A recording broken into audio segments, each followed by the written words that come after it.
students in our last session, when we began our conversation about change, wrote their own definitions of change. So we're going to ship around the circle. You will get to hear all of the students from your districts share with you what they think change means. So Rich, start us off. Okay, my name is Rich Stackman, and I'm from Sugar Sand District. And my definition of change is to make different of something. I'm Brittany Thornock, and I'm from the Bonneville School District, and my definition of change was a shift or alteration. My name is Shelby Workis from the Jefferson School District, and my definition of change is anything different. My name is Colin Bryant. I'm from the Shoshone School District. My definition of change was turning something good into something better. Ted Chambers from the Butte County School District. My definition of change is when something is different than what it previously was. My name is Bailey Chambers. I'm from Butte County School District. My definition of change is to make something different. I'm Ruger Jarvis from Chalice, and my definition of change was when something becomes different. I'm Jed Pearson from Gooding School District, and my definition of change is when you differ from your usual actions and go into something unknown. My name is Hunter Elliott, and I'm from the Blackfoot Charter School, and my definition of change is to change to more technology. My name is Erica Bagley, and I'm from Cassia County School District, and my definition of change is to be able to break a habit and start a new one with better results. My name is Cicely Williams, and my definition of change is to do something in a different way than usual. My name is Cameron Jacobs, and I'm from West Jefferson, and my definition of change is something different that takes place. I'm Max Mahalik, and I'm from Blaine County School District, and my definition of change is a departure from normality and standardism to help adapt to new situations. I'm Keenan Prescott. I'm from the Grace School District, and my definition of change is to make an alteration by decision or not purposefully for better or worse. I'm Chase Tolman. I'm from North Gem School District, and my definition of change is when one person moves towards something new and vague to one. I'm Megan Mayo from Twin Falls School District, and my definition of change is adapting to new things. I'm Ismenia Gallegos from the Buell School District, and my definition of change is to become different through a paradigm shift and altering to a new state of being. I'm Jaron Bean from the Sugar Salem School District, and my definition of change is when the normal becomes different through active pursuits. I'm Azan Barchi from the Bear Lake School District. My definition of change is switching the way you go about accomplishing something. So one of the reasons that we wanted to bring this student Socratic seminar to you is because we've been so impressed, I already told the students this, throughout the Idaho Leads Project at the amazing, thoughtful students that you've all brought from your districts to share as part of this process, and we totally mean it. And their conversations have been so rich, and we wanted to have an opportunity to share that with you. But we wanted it to be their thoughts, not necessarily just questions that we would ask them. And so in our last session, they all wrote on sticky notes questions that they would be interested in talking to each other about when it comes to change and what makes the schooling experience really awesome for them. So every question that's asked today is a question that students wrote. And we're looking forward to hearing what they have to say to each other about these questions. So the first question that we're going to talk about is, what is the greatest thing that you can do as peer leaders to help other students have a positive learning experience?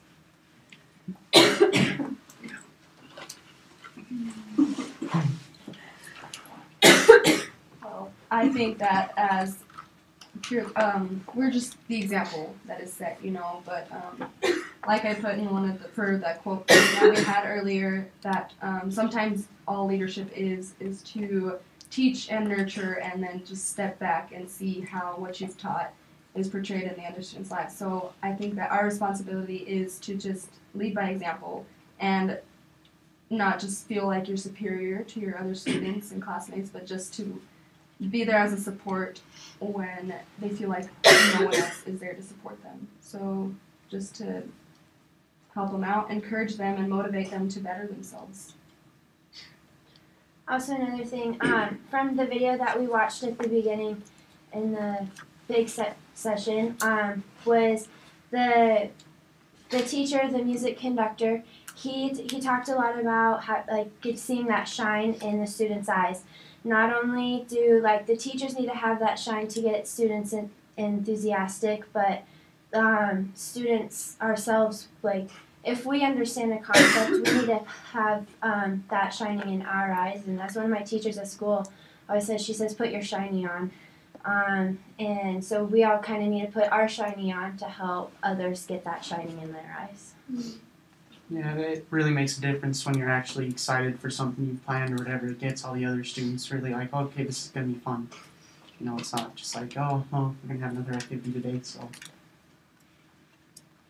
Definitely. I think we need to like build a positive environment ourselves, and because it just takes one person to start something, you know, especially if you're enthusiastic about what you're doing, then other people won't be scared to be enthusiastic as well. And I was talking to Megan earlier, and I was like, well, if we're going to be at school for the half of our lives and half of our time, then why not make it feel kind of like a home experience, you know? Because I told her I'm barely at home and I like get to miss out on that, but why not go to school and get that experience there and just have support and kind of like a family and friendly community feel, you know?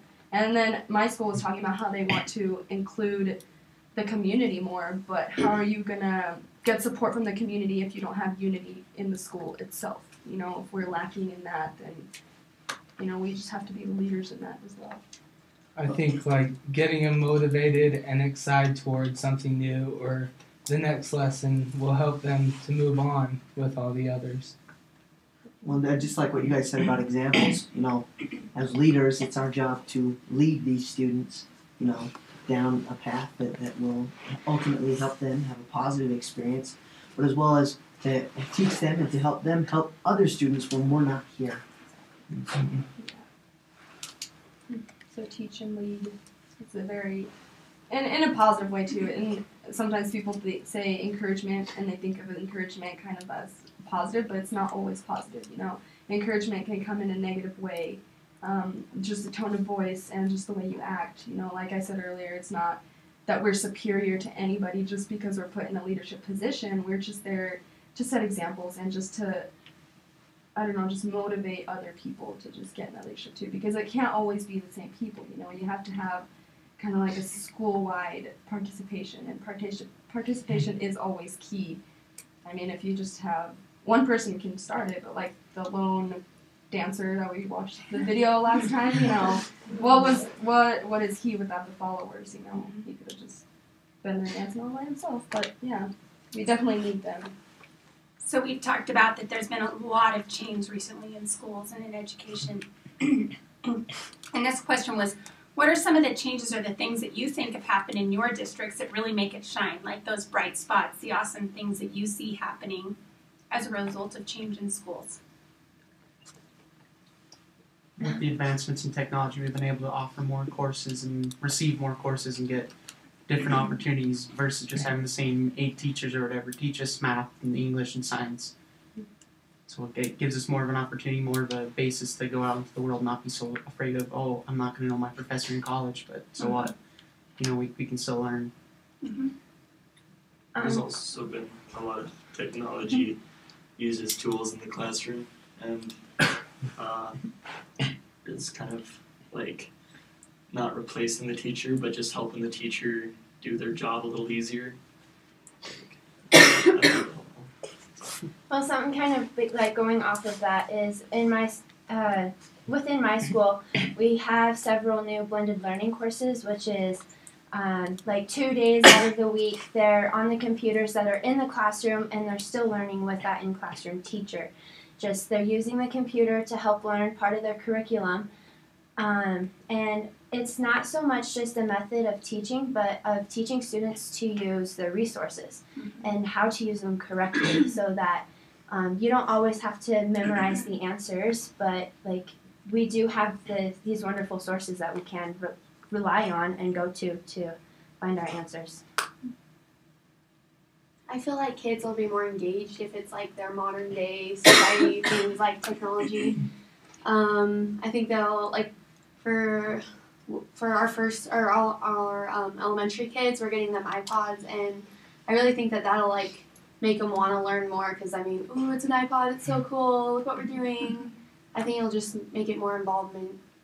It's making them feel comfortable that they can do it. And like I have one teacher that begins the class always with this enthusiasm, and it just makes you look forward to the rest of the hour with him and just being able to see what else there is.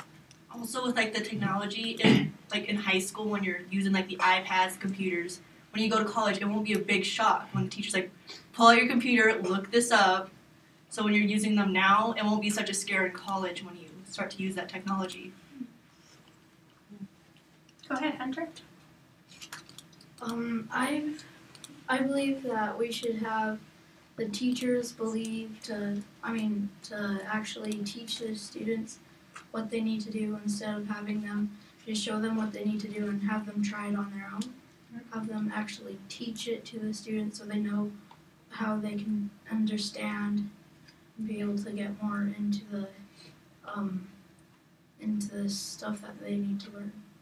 Yeah, I think that makes a lot of sense, and it's kind of similar to what you're saying, Megan, about not just finding the fact, not just knowing the facts, but knowing how to find them and how to solve problems. And you guys talked a lot about problem solving earlier, and several people wrote questions about what makes you most engaged in learning, and then being able to apply those things to real problems in your life. So, what do you guys think about that? I feel like some teachers don't really break it down so much for students.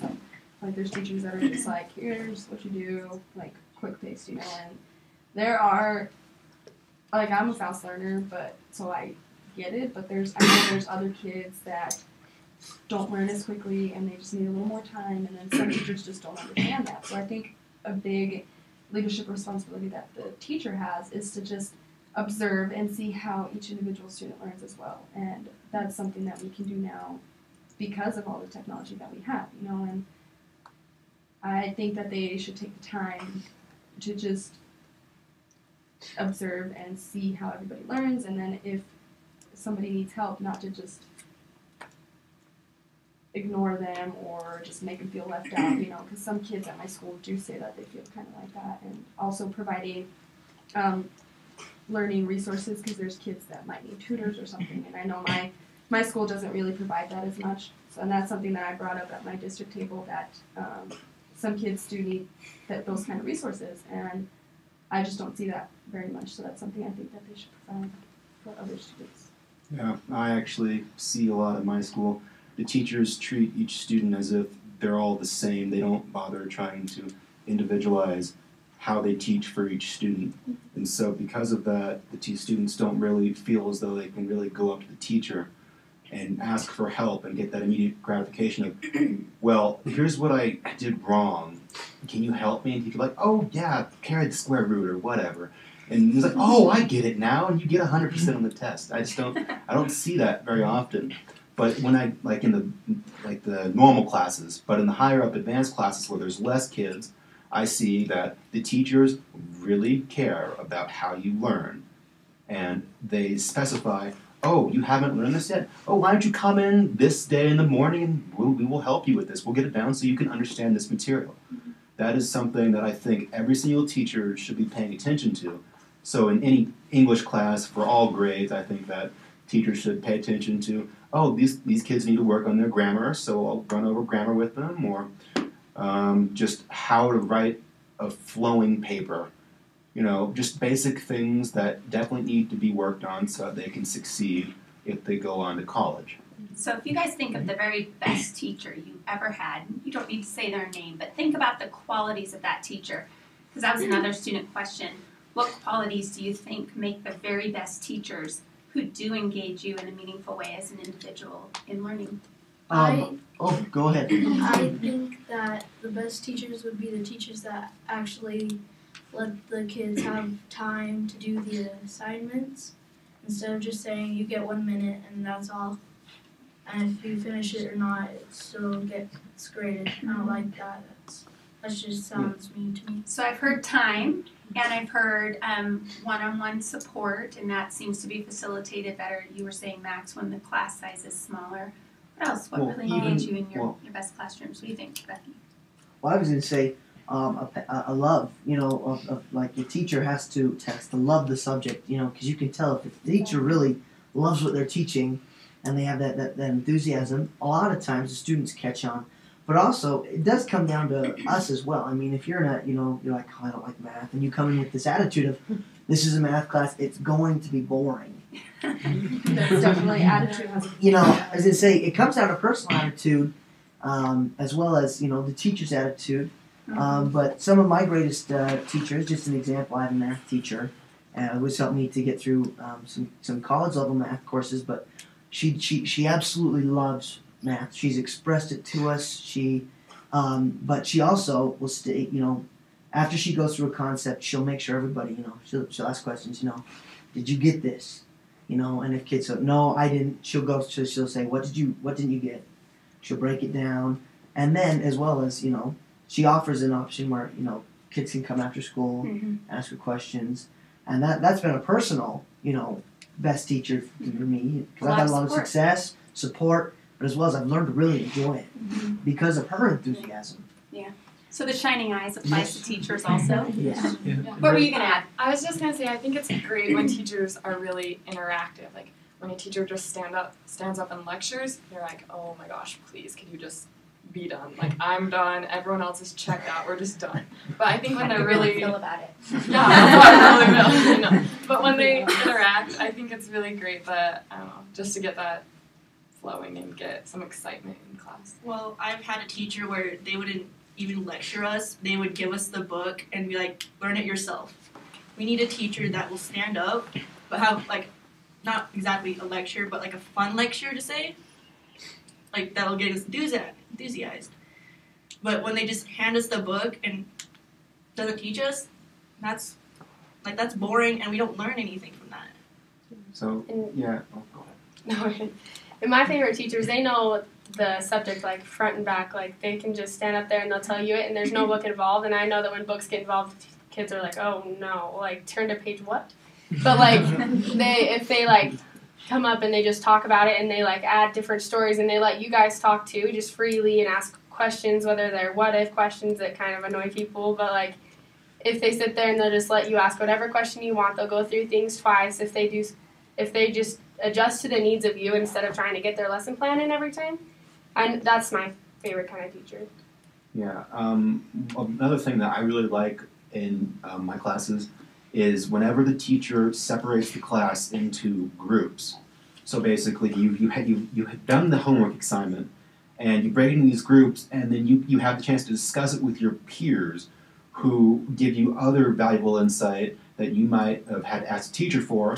And then you all get that, and then as a group you can come up with these questions that you can ask the teacher and all get answered at once. Because hopefully all your questions were answered by the group, and the group as a whole has some more questions that can benefit the other groups. So it's kind of like it gets rid of the over and over of the exact same question, and it kind of moves the lesson along. But it's really helpful if the teacher as well is really enthusiastic about it and is willing to get creative with their lesson plans and throw in, how am I going to make this group work? So if I have, throw some technology in there, got a Promethean board and clickers.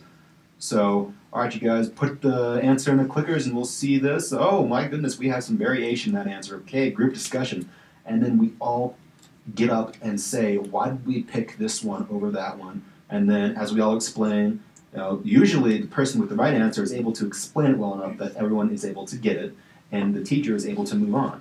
But the teacher always goes over it if someone, even just one person has a question, they'll go over it completely to make sure that person understands it.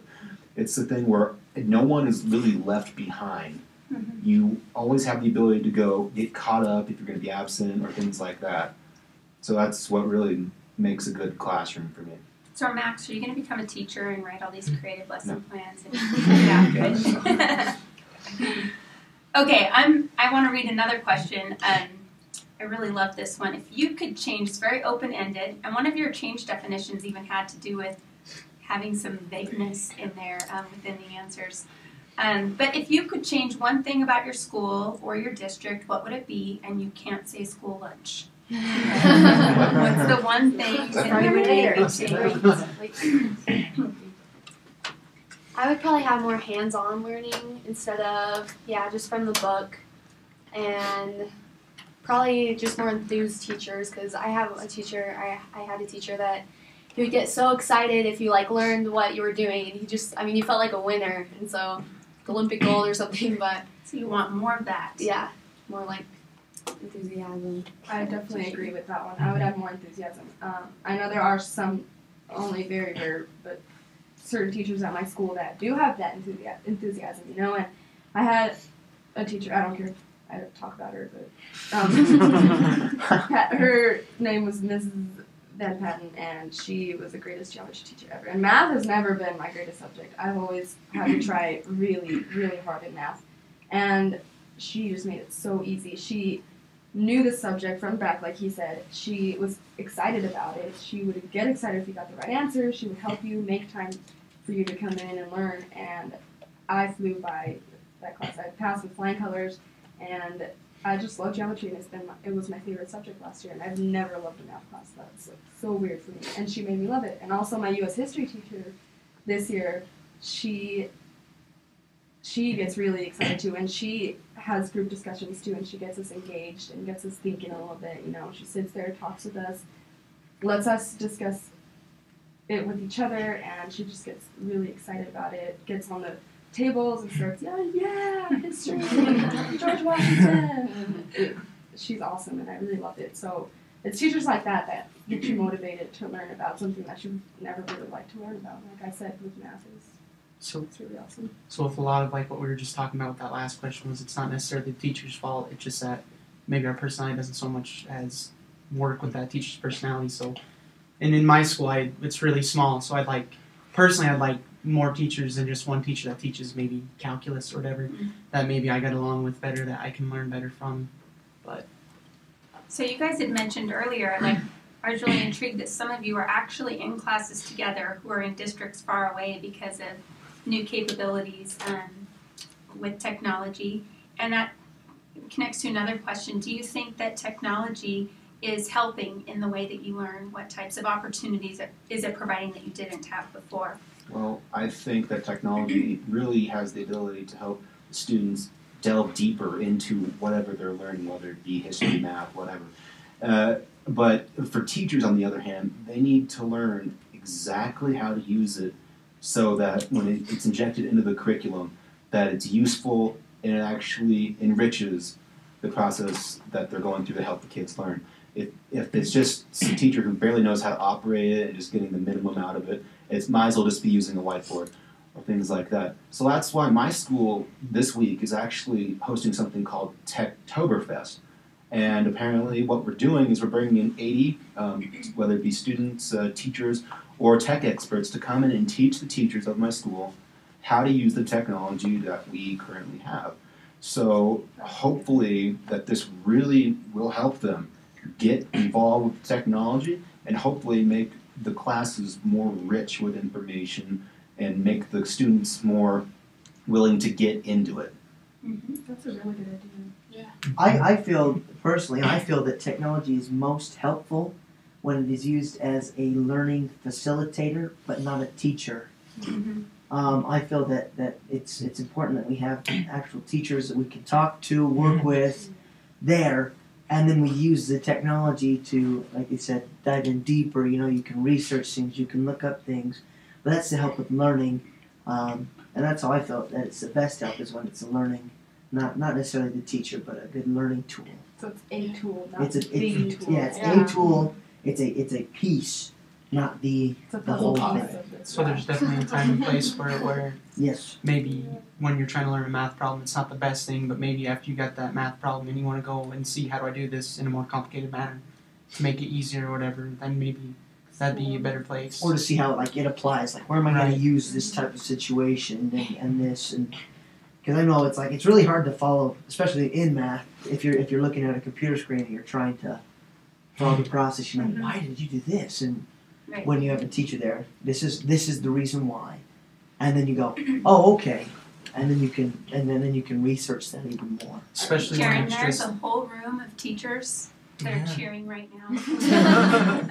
I'm all for in-classroom teaching. It's like technology is like the decoration on the whole educational. It's like the icing on the cake. Yeah, exactly. It's the icing on the cake. It makes it more delicious. For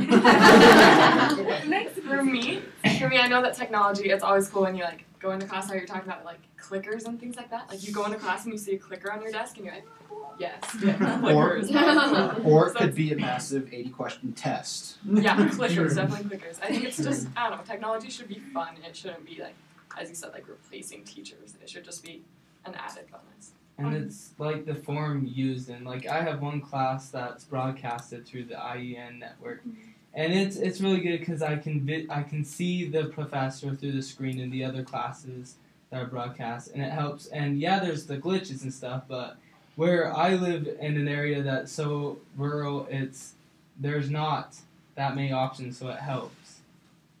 Well, I think we need to be patient, you know, especially where the technologies are. Like the IEN, because that's a great program because you're still working with the teacher and stuff. But yeah, there's always going to be glitches, and I just think we need to be, you know, continue to be patient with it. You know, a lot of these are starter programs. I know they just started IEN like 2 years ago at my school, and we're still working through things. But it's a really great program to take classes that you can't just, you know, take at your school normally. Yeah, I think those classes are kind of taken for granted sometimes though, because I mean, yeah, everybody whines about them, and I personally don't like online classes, but I've taken them because they offer classes my school doesn't have. Like, out of 100 kids, you're not going to have a photography class, and I took that one, and it was fun. There's always going to be kids that like find it easier to do the whole traditional kind of learning instead of the online learning. That's why I was telling her that blended learning program is like really cool. But I asked her if the kids have a choice, like, do you have to use like the technology or whatever? Because there's some kids that just, I mean, yeah, you do have to be updated, but if they don't want to, like, you can't really force them on them, you know. But like, it's good to have around, but there are individual learning styles that we have to consider sometimes, you know, and sometimes that just like goes right over Wow. our heads. Wow, I don't doubt that this, what's the acronym mean? IE what? IEN. What does that stand for? Idaho Education Network. So I really think that will help in the future, but honestly, I don't think it'll truly replace having a classroom setting where you have students around you who you can talk to, you can pick up on, oh my god, I'm so excited on this, oh my gosh. But it's, you pick up on it, and then maybe there's something about this I'm missing, and you look at it a little more, and you figure it out. And then it's just, you walk into these classrooms where all these students are all hyped up and ready to learn. It all really falls down to how much the student cares. It all begins with the teacher, then it goes to the student, and then that spreads to others. So when you have all of those things, you have a really functional classroom that will help kids succeed. So I'm going off on a little tangent on this, but what you said is, so there's the teacher's enthusiasm, but then it falls back on us, especially as peer leaders. You know, if we walk out of a class going, oh my goodness, you know, that was rough. How's the next class going? And you know, I'm not saying be like, oh, it was just peachy, you know, when you're tangents. But I'm saying, you know, we need to understand that we do have, especially in leadership positions, we do have an effect on the way kids. Because I remember, like in middle school, you know, going into a class, you know, I'm like, well, I'm starting this class, and the kid from the year before said, oh, you're gonna hate that class. So the mentality going into that classroom with everyone is, downward spiral. Why is this? Downward spiral. Yeah, I was gonna say downward spiral. So it's our my to stop that, you know, especially as youth leaders. Also, from my older friends, they're like, the math teacher, she will not explain it to you. But when I went in with a good attitude and I said, I don't get it, she would tell us. And when you come out, just ask her. If you just ask her, she'll tell you. But if you come out with a good attitude and you come in with a good attitude, it helps learning easier. If you come in with a bad attitude, you're like, during the whole class hour, not learning anything. I mean, I just thought about this, but how do teachers feel when we come in with a bad attitude? Exactly. Is it kind of hard for them? They start not caring. That's what happens. It's like, oh, this class. It's like, it's a cycle, you know. I think it's important to have like communication with our teachers and let them know like how we're feeling and stuff. Because if they have no idea and like we're down all the time, we don't have a good attitude, well, they don't know why. So if we let them know what they can change and do better, then I think it'll help them. It kind of boils. I want to say something. Can I say something? Look at how excited all these students are about talking. It's it all great. truly falls down to be, if you want to see a change or difference in your school, you have to be that change or difference. That's what I was gonna say. That's a key skill in leadership. Like sometimes you have to step back, analyze the situation, because sometimes is it working the way you're doing it, or do you have to change the way you're leading things? Because sometimes it might not be who you're leading. It's probably just going to be you. So you have to take back and look at yourself as well, and not blame others. For example,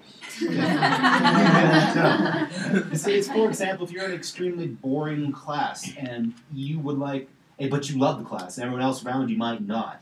You would, if you want to see everyone else enjoying that class, you would come up with an idea and go up to the teacher and say, hey, I have an idea that maybe you could give a shot and see if everyone else seems to enjoy it.